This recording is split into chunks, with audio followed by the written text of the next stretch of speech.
LB Nagar zone లిమిట్స్‌లో నాగోల్ పిఎస్‌లో ఒక NDPS case register చేయడం జరిగింది.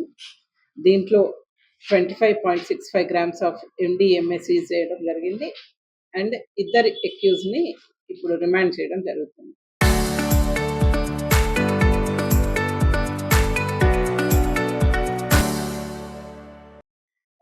దీంట్లో మెయిన్‌గా మన SOT LB Nagar zone team and Nagole police on information నిన్న ఈవినింగ్ వెహికల్ చెకింగ్ చేస్తున్న టైంలో బైక్స్ చెక్ చేసినప్పుడు బైక్‌లో మనకి ఎండీఎంఏ సీజ్ చేసినాము.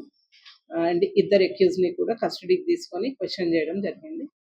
అయితే వీళ్ళు మెయిన్‌గా మన బండ్లగూడ సన్ సిటీ చెందిన వాళ్ళు. ఇంతకుముందు అక్కడ ఒక రెస్టారెంట్ నడిపేవాళ్ళు. వీళ్ళిద్దరూ ఫ్రెండ్స్. వీళ్ళకి మొహమ్మద్ అన్సారీ అనే అతను హిమాచల్ ప్రదేశ్ నుంచి ఎండీఎంఏ తెచ్చి వీళ్ళకి ప్రొవైడ్ చేస్తే వీళ్ళిక్కడ డ్రగ్ పెడ్లింగ్ చేస్తున్నట్టుగా ఇన్ఫర్మేషన్ వచ్చింది. వీళ్ళని ఇవాళ రిమాండ్ చేసిన తర్వాత ఫర్దర్ కస్టడీ తీసుకొని ఫర్దర్‌గా ఇంట్రాగేట్ చేయడం జరుగుతది. ఫర్దర్‌గా ఏమన్నా ఉన్నా గానీ కస్టడీ తీసుకున్న తర్వాత ఎలిసిట్ చేయడం జరుగుతుంది. సోర్స్ వచ్చి హిమాచల్ ప్రదేశ్.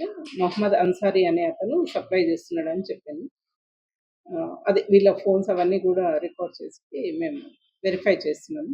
మళ్ళీ తర్వాత కస్టడీకి తీసుకొని ఫర్దర్‌గా డీటెయిల్స్ అన్నీ వెరిఫై చేసుకుంటాం.